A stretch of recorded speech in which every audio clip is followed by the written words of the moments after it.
Bonjour à tous et bienvenue pour ce nouvel épisode de KU News, votre émission d'actualité bimensuelle du monde de l'escalade. Et cette semaine, avant de commencer, je voulais vous rappeler qu'il y a 2 semaines, on a lancé avec la chaîne et l'institut L'École de la Montagne des formations d'escalade. Ces formations, ce sont des cycles longs de 4 mois durant lesquels vous êtes accompagné par un moniteur d'escalade diplômé détenteur d'un DE, à savoir d'un diplôme d'État. Ces 4 mois, ils sont divisés en plusieurs parties avec notamment 2 stages sur le terrain, donc en falaise durant 3 jours, un au début et un à la fin. Entre temps, vous pourrez bénéficier d'un coaching supervisé, mais également d'un lien direct avec votre référent pour pouvoir lui poser toutes les questions techniques dont vous avez besoin. Et durant le reste du temps, vous aurez également accès à toute une bibliothèque de contenu pédagogique en ligne pour vous permettre d'accroître vos connaissances techniques et d'apprendre toutes les manipulations dont vous avez besoin, mais également de développer votre culture escalade. Pour l'instant, on a 2 formations disponibles, avec une axée sur la performance et l'entrée dans le 7e degré, et l'autre sur l'apprentissage de la grande voie pour devenir autonome et avoir toutes les clés pour vous dépêtrer en cas de souci. Si vous voulez avoir plus de détails sur ces 2 formations, je vous invite à aller regarder les liens en description, et nous, on peut passer à l'épisode. D'ailleurs, dans cet épisode, on a énormément de choses à vous dire, en commençant par une news stratosphérique venue de nulle part, la libération du 4e 9C voix au monde de la part d'un Américain plutôt discret. On parlera ensuite compétition avec le dévoilement du planning des Coupes du Monde 2026 qui vient enfin d'être dévoilé, et on ira ensuite du côté du Canada pour parler de la disparition d'un bloc sur l'un des sites iconiques de blocs au monde. Bref, on est parti. News numéro 1, et aujourd'hui on va parler d'une news aussi énorme qu'inattendue avec la libération de la 4e voie proposée 9C au monde, Duality of Man, par l'américain Sean Bailey. Et quand je dis inattendu, c'est pas vraiment qu'on ne l'attendait pas, mais plutôt qu'on ne l'attendait plus, puisque si l'annonce date de ce lundi, l'enchaînement, lui, a été réalisé il y a presque 1 an. En effet, le 6 mars 2025, l'américain d'alors 28 ans publiait une mystérieuse story sur son compte Instagram. Immédiatement, les rumeurs allaient bon train, mais sans annonce dans les semaines suivantes, celles-ci se cantonnèrent au statut de murmure. Enfin, vous le savez peut-être, Sean est un habitué de ce genre d'annonce à retardement. À l'image de son compatriote Sean Raboutou, et selon la politique tacite des membres du groupe Mello d'attendre que leur film d'ascension soit prêt avant de les annoncer publiquement, Sean a probablement attendu l'arrivée du Mello Film Tour, avec un lancement planifié le 27 février aux États-Unis avant d'annoncer sa libération. Enfin, si on peut appeler ça une annonce. Car en plus du timing daté de ces annonces, Sean n'est pas moins connu pour ses clichés encore moins parlants qui les accompagnent, que ce soit pour Alphan, Arrival of the Birds ou maintenant Duality of Man, avec des photos et vidéos nous rappelant les heures les plus sombres des appareils photo jetables. Enfin, je me moque gentiment de ce procédé, mais si personnellement ça me met bien dans la sauce parce que j'ai aucune image à vous montrer, en vrai je trouve ça plutôt sympa, et dans un monde où les médias sont omniprésents, je trouve ça plutôt cool de garder la surprise jusqu'au dernier moment en attendant que les images soient prêtes, et il y a fort à parier que du coup la hype du Mello Film Tour va être encore plus dingue. D'ailleurs, j'en profite pour parler de ce Mello Film Tour un peu plus en détail. Annoncé il y a un peu plus d'1 semaine, le festival sera diffusé dans quelques salles des États-Unis de février à avril, avec 4 films dont l'ascension de Duality of Man par Sean, mais également l'ascension d'Excalibur 9B+, par Brooke Raboutou, qui était devenue la première femme à ce niveau de cotation en mai dernier. Et si pour les Européens il faudra encore attendre un peu, on espère que les films sortent ensuite sur la chaîne YouTube de Mello dans le courant de l'année. Enfin, pour en revenir à Sean et Duality of Man, il lui aura fallu 3 saisons de grimpe réparties sur 4 ans pour venir à bout de ce projet, situé au creux du Dry Canyon dans l'Arizona, une ascension avec très peu de détails mais décrite par les rumeurs comme un 9A+ voie suivi d'un 8A bloc, puis un bon repos avant d'enchaîner avec un 8C bloc, soit un découpage qui la rendrait plus difficile encore que Silence, son homologue norvégienne, un facteur qui aurait fait hésiter Sean à annoncer 9C+. Enfin, outre les rumeurs, ce qui est sûr, c'est que ce projet était bien le plus difficile jamais achevé par l'américain, et qui le place comme une référence dans l'escalade mondiale, car si sa communication sporadique lui aura valu la réputation de grimpeur de l'ombre, d'un point de vue du palmarès, il est pourtant l'un des grimpeurs les plus resplendissants. Avec cette proposition qui offre aux États-Unis le premier 9C voix en dehors de l'Europe, Sean devient le 4e grimpeur dans la côte, avec Adam Ondra et Silence, Jacob Schubert et Big, et Seb Bouin et DNA.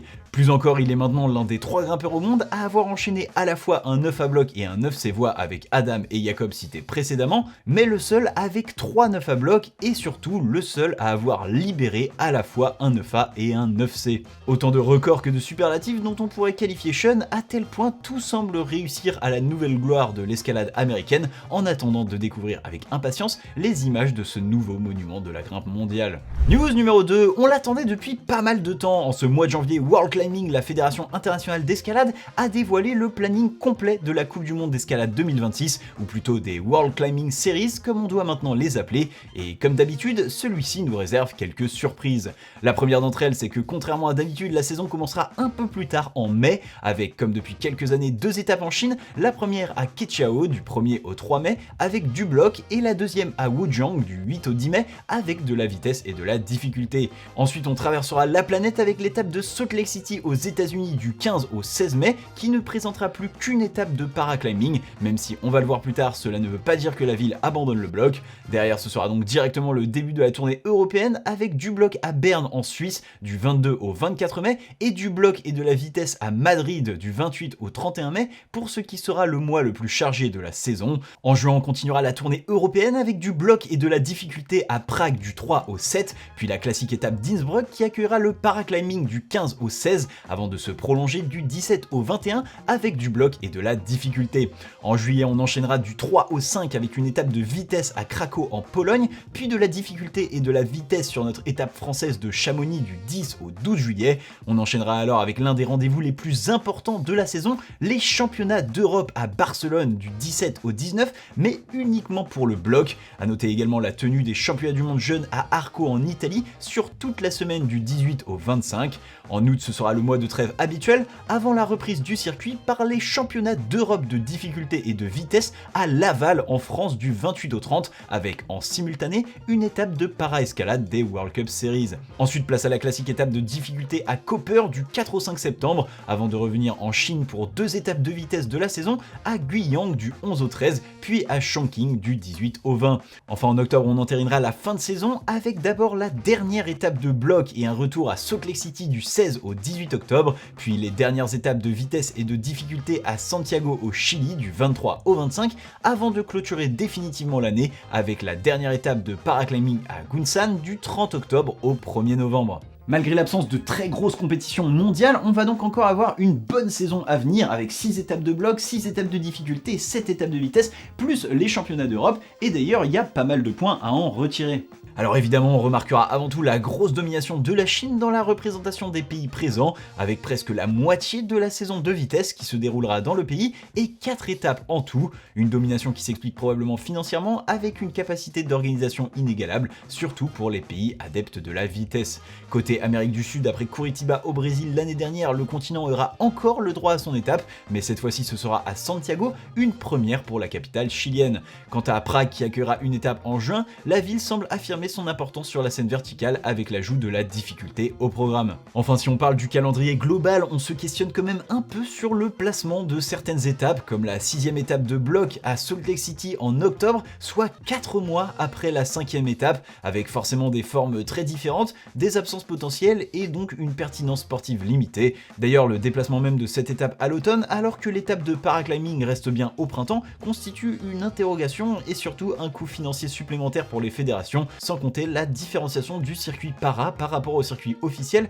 pas forcément favorable à ces derniers. Enfin bref, énormément de points qu'on pourrait débattre pendant des heures, mais nous tout ce qu'on attend c'est surtout le coup d'envoi de cette saison qui aura donc lieu en mai prochain. News numéro 3, et on va maintenant reparler falaise avec l'enchaînement de la voie Excalibur 9B+, par l'allemand Yannick Floé. Alors pour ceux à qui cette voie ne parle pas, il s'agit de l'une des toutes dernières voies à avoir été cotée 9B+, il y a de cela 3 ans en 2023 par l'italien Stefano Ghisolfi, une voie assez iconique de par son profil placé sur la face déversante d'un énorme rocher avec un effort court d'un peu plus de 20 mouvements tout tout en réglette et pocket. Un tracé qui était immédiatement devenu très populaire auprès des grimpeurs en atteste sa 4ème place de la voie la plus répétée dans le 9B+, après ses ascensions par l'écossais Will Bozy, mais aussi Brooke Raboutou qui devenait par la même occasion la première grimpeuse à ce niveau. Concernant Yannick, il aura mis 19 sessions étalées depuis mars dernier pour en venir à bout. Alors que l'Allemand arrivait rapidement au principal crux de la voie situé dans les 2 derniers mouvements, il aura longtemps buté avant de les enchaîner depuis le sol, et comme beaucoup avant lui, il relate une grosse bataille avec sa peau, les prises de la voie étant particulièrement tranchantes. Enfin, à 26 ans, Yannick réalise là sa voie la plus difficile, rentrant dans les 11 grimpeurs ayant déjà enchaîné un 9B+, mais aussi dans les grimpeurs les plus polyvalents du monde. Car si Yannick est un grimpeur discret médiatiquement, eh bien, à l'image de Sean, il a un palmarès de fou. Yannick Floé, c'est une victoire en Coupe du Monde de bloc, un podium en Championnat du Monde de bloc et en Coupe du Monde de diff, plus d'une dizaine de finales en Coupe et Championnat du Monde, un 9B+ falaise, 4 blocs dans le 8C+, le premier 8C bloc flash de l'histoire, et selon la légende, la vente de 18 483 paires de lunettes en tant qu'égérie. Bon, vous l'aurez compris, l'ascension de Yannick mérite une news à elle seule, mais je voulais également vous en parler pour une autre raison, faire la comparaison entre la voie et le bloc de haut niveau.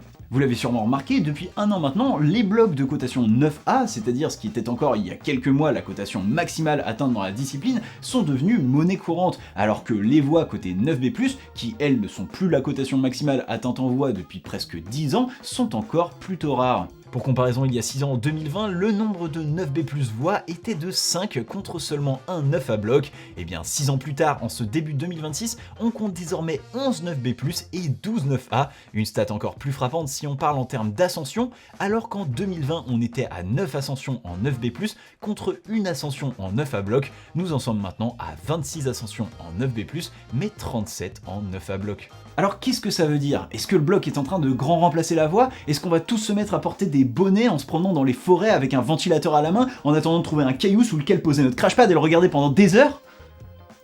C'est pas ça la vie. Alors j'ai plein d'hypothèses pour expliquer ça. D'abord évidemment on a l'accessibilité d'un projet de cette difficulté qui en bloc peut être trouvé et essayé quelques minutes par n'importe qui, alors que trouver une voie de haut niveau c'est beaucoup plus dur parce qu'il faut que la difficulté soit extrême tout en restant possible sur une plus grande longueur, sans parler que même une fois trouvée, il faut encore équiper la voie et la travailler, ce qui dans les deux cas représente généralement plus de travail qu'en bloc. On a aussi l'explosion plus tardive du bloc dont le très haut niveau n'est véritablement sponsorisé professionnellement que depuis peu, ou encore son côté plus sociable qui permet de travailler des projets extrêmes à plusieurs, sauf bien sûr quand on s'appelle Simon Lorenzi et qu'on préfère s'envoyer des projets de 50 jours dans l'hiver finlandais, mais cela est une autre histoire. Enfin bref, ça demanderait évidemment une réflexion beaucoup plus poussée et une vidéo à part entière pour analyser toute cette explosion du bloc moderne par rapport à la voie, et moi je suis assez curieux de voir jusqu'où on peut arriver et de savoir si je connaîtrai un jour le premier 9C bloc au monde. News numéro 4, et on enchaîne avec une news étrange aujourd'hui, la disparition d'un des blocs les plus iconiques du site de Squamish au Canada. Et oui, vous avez bien entendu, un bloc, un véritable problème de bloc, donc un rocher, a disparu. Mais c'est pas vraiment ce que vous croyez.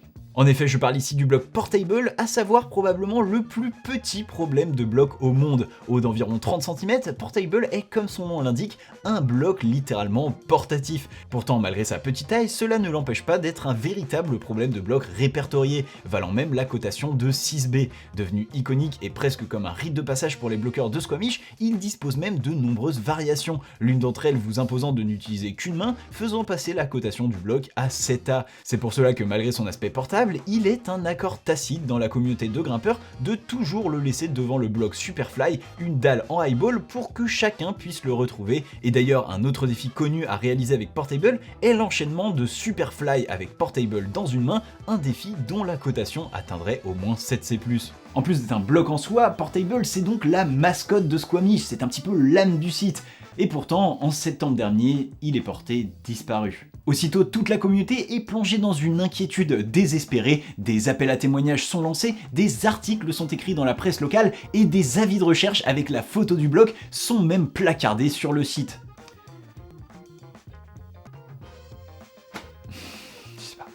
Le temps passe, Portable reste porté disparu et on se dit alors que Squamish a perdu l'un de ses plus humbles monuments. Jusqu'à aujourd'hui. Le 19 janvier, une mystérieuse photo est postée sur un fil Reddit où l'on y voit le bloc Portable retrouvé devant le bloc Iron Man, un bloc situé à Bishop, un site de bloc situé en Californie, soit à presque 1500 km de son endroit d'origine. 1500 km en 4 mois, non mais vous imaginez toutes les aventures que ce bloc a dû vivre?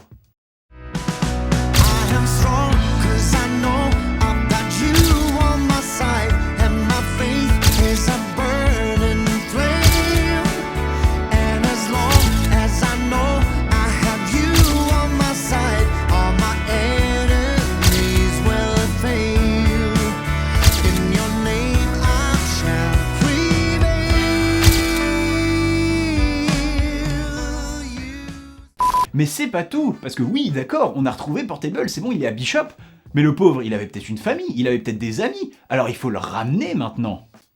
Et oui. Aussitôt le post Reddit publié, la communauté de grimpe américaine se réjouit. Des centaines de commentaires accueillent le retour de Portable en liesse, mais une question se pose, comment le ramener? C'est à ce moment que le grimpeur canadien Ethan Salvo, connu pour être le premier Canadien à être entré dans le 8C+ bloc, se propose pour venir le chercher et le ramener dans quelques semaines à Squamish. Quelques jours plus tard, le média d'escalade en ligne Gripped prend contact avec lui et Ethan le confirme, Portable est en sécurité et sera bientôt ramené au bercail. Tout ça grâce à l'effort de la communauté de grimpe nord-américaine dont la folie nous aura offert une belle histoire. Et dans le reste des news, c'est un petit monument du paysage de l'outdoor français qui disparaît avec l'annulation des Natural Games 2026. Alors les Natural Games, si vous ne connaissiez pas, c'était un grand rendez-vous qui mettait à l'honneur une multitude de sports outdoor dans la petite ville de Millau dans le sud de la France, et cela depuis plus de 15 ans.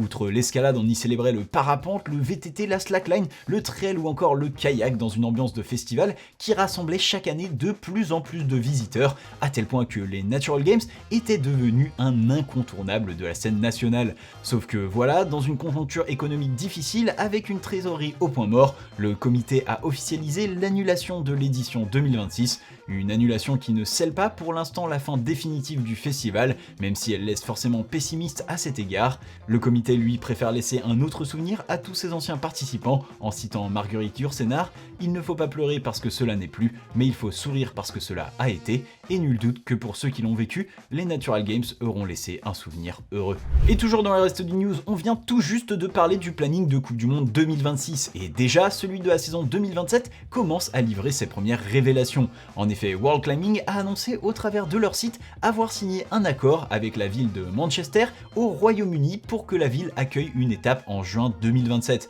Un retour attendu alors que le pays n'avait plus reçu d'étape de Coupe du Monde depuis Édimbourg en septembre 2022. Et si on parle uniquement de l'Angleterre, alors il fallait remonter à 2010 avec une étape organisée à Sheffield. Alors la grande question c'est, est-ce que cette étape va s'ajouter au calendrier déjà existant ou va-t-elle venir remplacer une autre étape?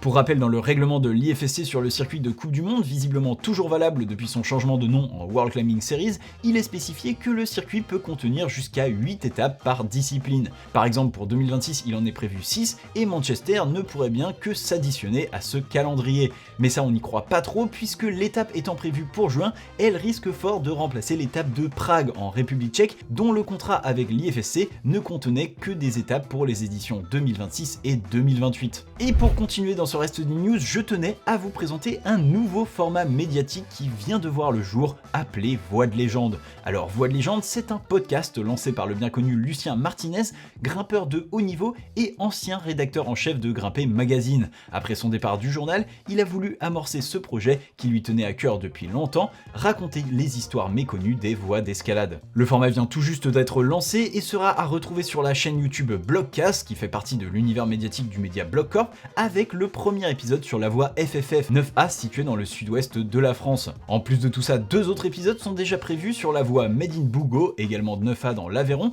mais aussi King of Bongo, un humble 7A+, car l'idée ce n'est pas de parler de voies de haut niveau, mais bien de toutes celles qui ont quelque chose à raconter. Alors personnellement je trouve ça vraiment trop cool parce que déjà ça met en avant des histoires complètement inconnues de la scène verticale française, et les histoires, j'adore ça, mais en plus avec la qualité d'orateur de Lucien, et ça s'écoute tout seul.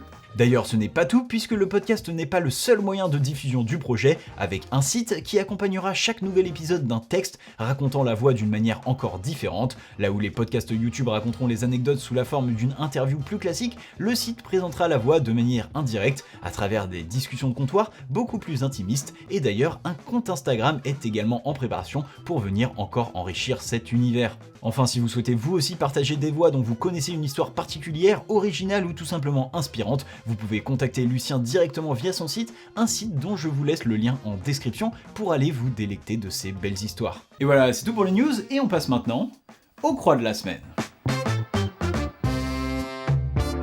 Et on commence au Portugal sur le site de Sintra pour la libération du bloc Port do Sol 8C+, par Will Bosi. Énorme performance pour l'écossais star du bloc mondial qui libère là le bloc le plus difficile du pays. Un tracé qui n'a d'ailleurs pas que la cotation pour lui, puisque Will ne tarit pas d'éloges à son égard, avec une hauteur qui frôle le highball et un nombre de prises tout juste suffisant pour être grimpé, sans parler d'un véritable mouvement de compétition à la fin. Will le place dans son top 3 des meilleurs blocs qu'il a eu l'occasion de grimper jusque-là. Une nouvelle ligne de choix pour l'écossais de 27 ans qui annonce maintenant vouloir se dédier au travail de Silence, la première voie 9C au monde à Flatanger. En attendant, entraînement et petits projets écossais au programme pour Will qui nous fait déjà saliver. Et on continue aux États-Unis avec le grimpeur Cy McIntosh qui enchaîne Death of Villains 9A+, un enchaînement réalisé à la journée pour l'américain de 19 ans de cette voie magnifique qui parcourt l'arche du fameux site américain de la Hurricane. Alors qu'il effectue un petit voyage de 3 jours à Vegas, il se sera arrêté une journée sur le site pour grimper et se sera pris de passion pour Death of Villains avant d'y dédier tout son temps. Au bout du compte, il s'agit de son premier 9A+, après avoir réalisé ses 4 premiers 9A l'année dernière pour une progression ultra rapide. Et on continue avec l'enchaînement de Joe Blow 8C+, par la française Manon Illy sur le site d'Oliana en Espagne, dans la continuité de sa grande forme du moment avec ses précédents enchaînements de son premier 9A puis 9A+, en fin d'année dernière. Manon enchaîne avec un nouveau classique et sa 7ème voie dans la cotation, de quoi augurer une belle année de grimpe en 2026. Et voilà, un grand merci à vous d'avoir regardé cet épisode en entier. Comme d'habitude, j'espère qu'il vous a plu. Si c'est le cas, n'hésitez pas à laisser un j'aime sur la vidéo, vous abonner, laisser un commentaire pour nous soutenir. Bref, vous connaissez la rengaine. N'hésitez pas aussi à aller sur notre page Tipeee. J'ai vu que vous avez été énormément à regarder ma dernière vidéo sur le free solo et visiblement à l'apprécier. Donc c'est des vidéos qui mettent énormément de temps à produire évidemment. Donc si vous voulez qu'il y ait beaucoup plus de contenu de ce genre, n'hésitez pas à aller faire un petit don financier. Ça m'aide beaucoup et ça me permet de prendre du temps pour ce genre de projet. Et sur ce, moi je vous dis à la prochaine. Tchuss!